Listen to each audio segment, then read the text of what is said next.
A very warm welcome to Bhutan This Week, our weekly news magazine program with me, Cheku. Our top stories this week. World Bank highlights the requirement of policy and mindset shift for private sector development. Global study finds that there is no safe level of alcohol consumption. And farmers can now export cardamom to India. And the stories and details. Growth driven by investments in the hydropower sector, state dominance in the economy and dependence on hydropower has resulted in a weak private sector in the country. This, as per the World Bank's Bhutan Development Report, is despite the government's efforts to improve the private sector through infrastructure development and improvements in the investment climate. The report states existence of a large number of state-owned enterprises has hindered private sector development. The report outlines that state dominance of the economy has led to a lack of competition. It states the strong linkages that exist between policymakers and managers of state-owned enterprises inhibit a level playing field and may discourage private investment. It continues to state that the mandate of the drug holding and investments in providing feedback to the Ministry of Finance creates a de jure conflict of interest that may discourage private investment. Bhutan's small domestic market, sparse population, high transportation cost, and risks associated with private investments have led to a sluggish growth of the sector as well. The report also states despite laudable investments, available jobs remain vacant while educated youth remain unemployed. There are some mismatch between the supply side and demand side. And one reason for that is Bhutan's education system doesn't generate the students or graduates that the private sector want to have. But it can be easily addressed. And for example, it is clear all kind of people that the private sector want to have. They need to have certain skills and certain experience. And Bhutan's education can be easily adjusted and based on the demand from the private sector side. Identifying Bhutan's hydropower sector as an asset base, the report lays down recommendations to tap the revenue and resources from the sector to diversify Bhutan's economic development. In the medium term, 5 years, 6 years term, and we expect more hydropower related inflows are coming to Bhutan and with the money. And how to use that money is a critical issue for Bhutan. If, for example, that revenue is only used for consumption, so money simply disappear. But if, for example, Bhutan use that money for investing in people, investing in infrastructure, and while managing the macroeconomic policy very well, and Bhutan will be able to set up strong foundation for economic diversification.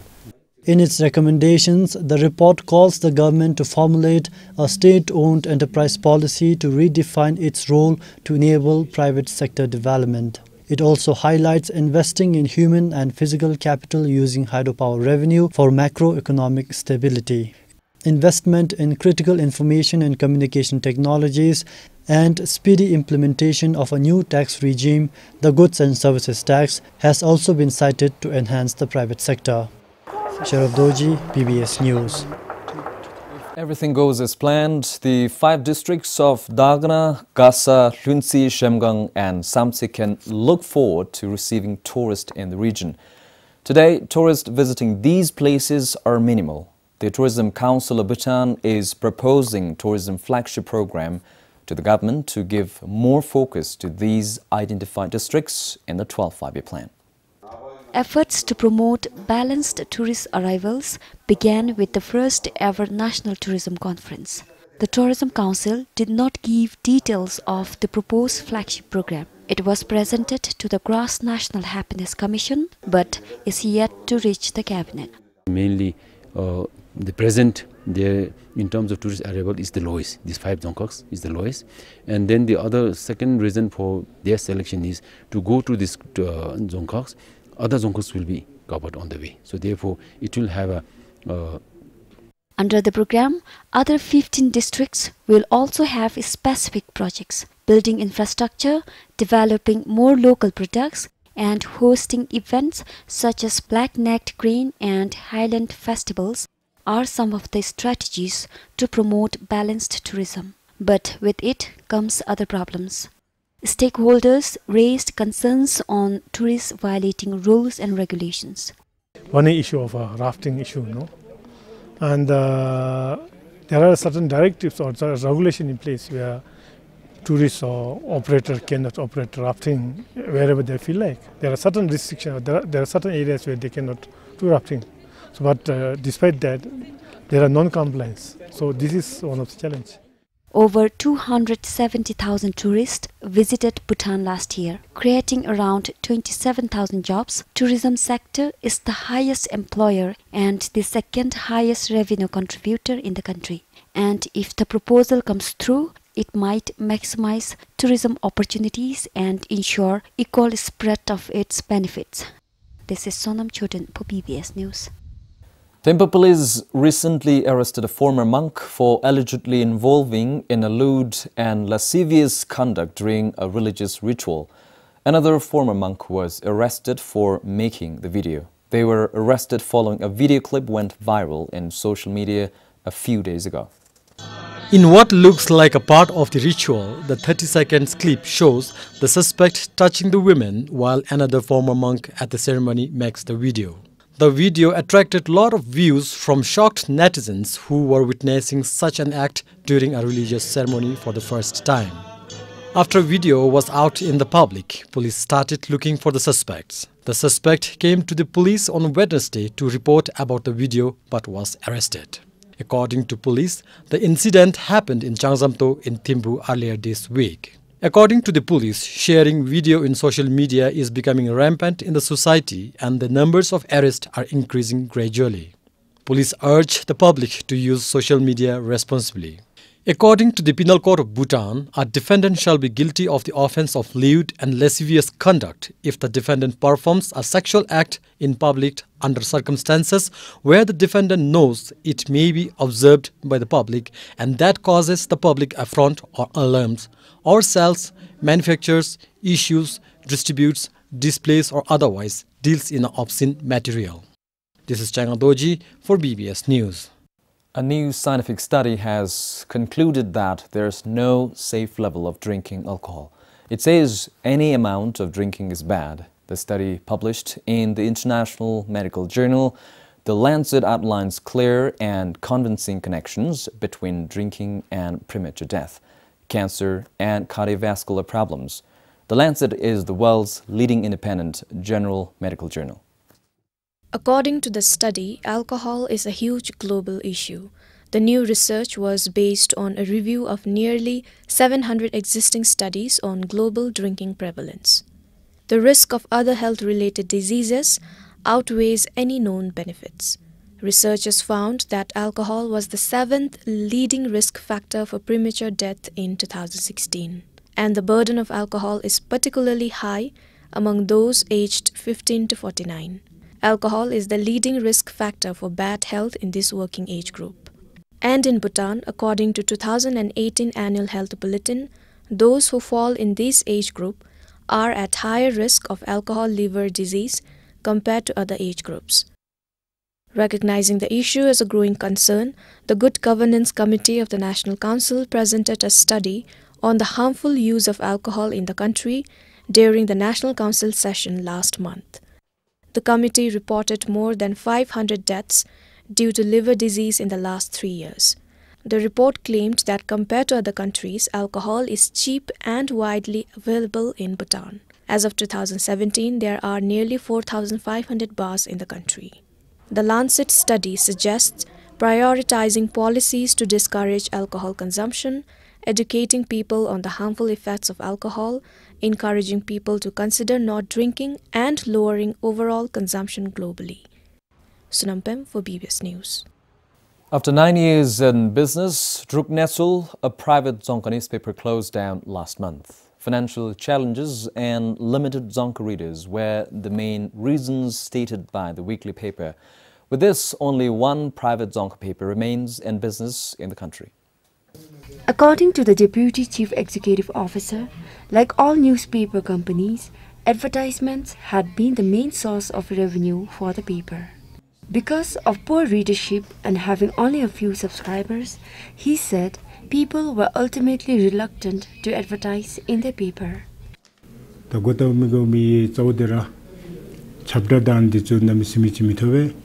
The main reason for closing our business is because we do not get many advertisements.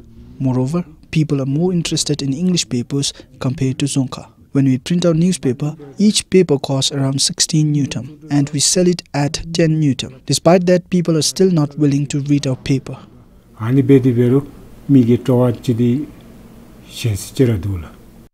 He added they only had limited permanent subscribers, including the Royal Bodyguards and the Royal Bhutan Army. And the paper only had 11 agents who were supplied 65 copies every week altogether. The company would also distribute more than 200 copies to other Dzongkhas as well, but only a handful of people would grab a copy.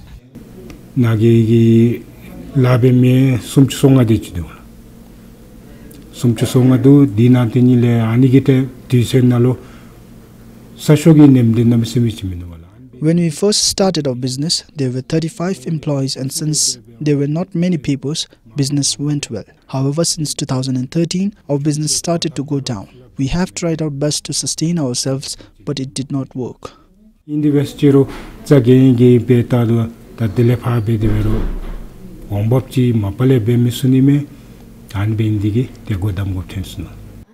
There were 9 employees, including the deputy CEO, when the paper shut down. Last year, the government had approved 50% subsidy for private papers in the country. However, he said it was still difficult to sustain the business. Pemasalun String, BBS News.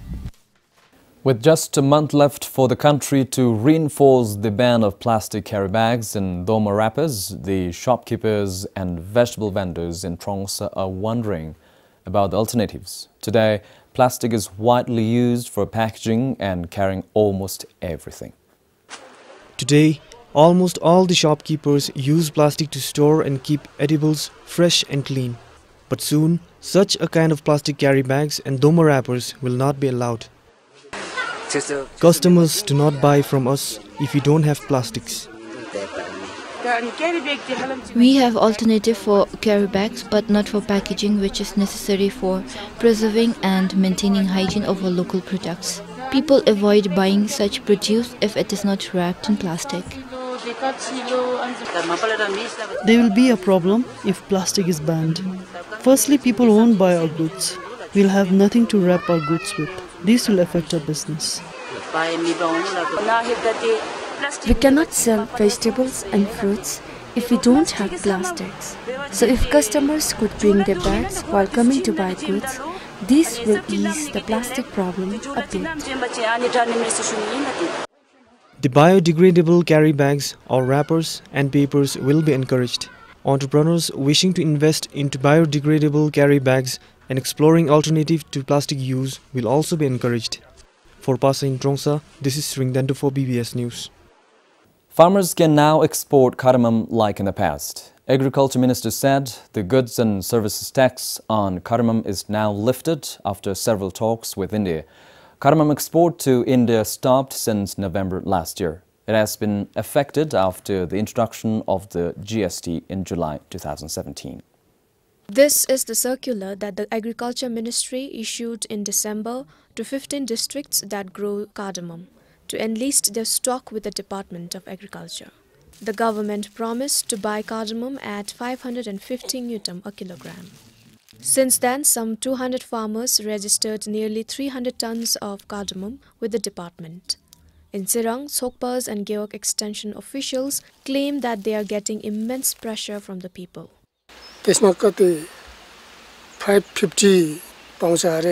We were told that we would get Newton 550 per kilogram.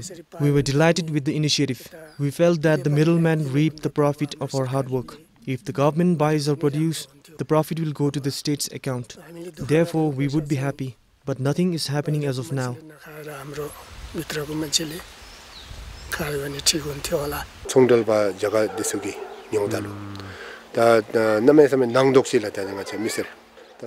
When the Indian buyers buy cardamom today, the rate is always dwindling. The people are all worried now. And as our responsibility as a Tsokpa, we inquired the Geog Agriculture Extension Officer, and then we further inquired with the Dzongkhag Agriculture Officers on the cardamom buying progress. But we are yet to get a concrete response.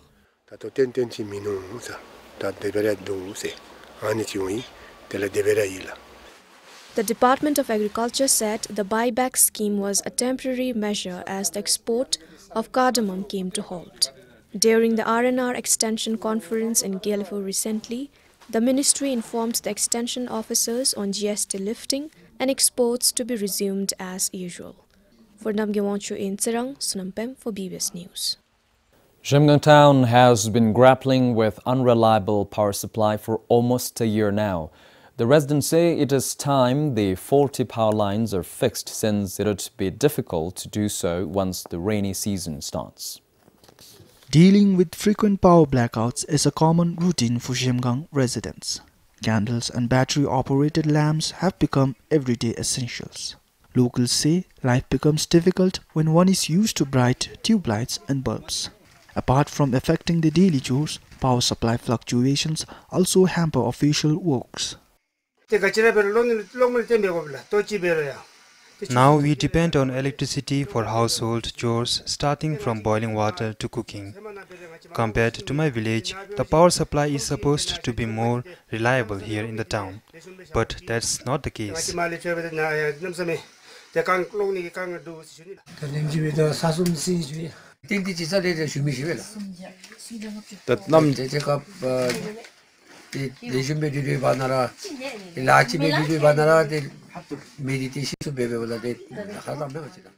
People added that they frequently call the Bhutan Power Corporation to lodge power outage complaints. They said the erratic supply adds to the situation of Shimgang as an already deserted town. Meanwhile, officials from the BPC office in Shimgang are aware of the issue. It is difficult to carry out restoration works immediately since the power transmission lines run through thick forests. Most areas are also not easily accessible. The office is, however, working on fixing the problem at the earliest. For Pema Samru in Shimgang, this is Pasang Doji for BBS News. Thimphu residents will have to wait a few more days before receiving sufficient water supply from the Bhutan This Central Water Supply Scheme. The project, planned to be ready by January, got delayed due to weak water pipe connections. On 10th February, the Thomde released water from the source to its treatment plants. However, it had to be stopped immediately. Thimphu Thomde is drawing water from a stream located 2 kilometers above Dodena in northern Thimphu for the project.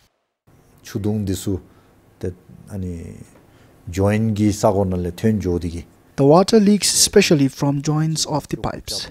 We repaired it immediately. However, the next day, water started to leak from other joints. We are currently repairing the pipes at different points. The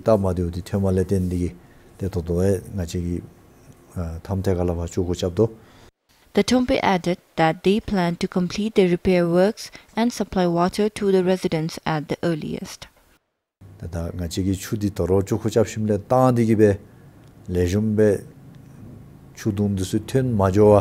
We will fix all the leakages and start supplying water immediately. We will not wait for any official inauguration. This is because the dry season is approaching.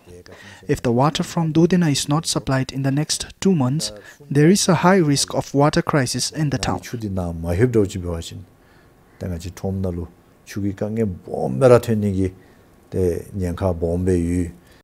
Once complete, the new water supply will cater to the residents of North Thimphu, Ko Town area and even the Janjiji housing colony. The Thomde is hopeful about providing over 170 liters of water per person in a day. Giletem for BBS News. Towards improving access to markets, 3 local products of Pemagasal were officially labeled and recognized as the produce of Tungsam Pemagasal. The Dzongkhag agriculture sector launched the products coinciding with the 39th birth anniversary of His Majesty the King.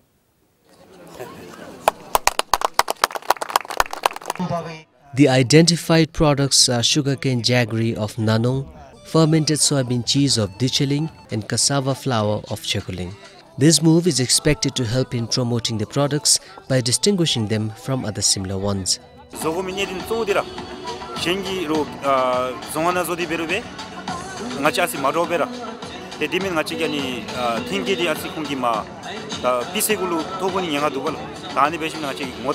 The district's agriculture sector supports the farmers in producing the products.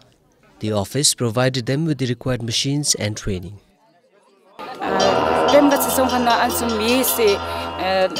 People will now be familiar with our products, which will help in its marketing.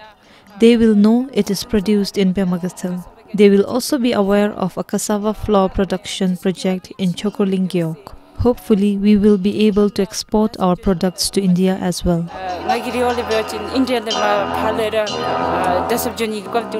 People of Pemagatil have been producing sugarcane jaggery and fermented soybean cheese for a few years now. However, the commercial cassava flour production in Chekoling Gyeok started last year after forming a farmers' cooperative.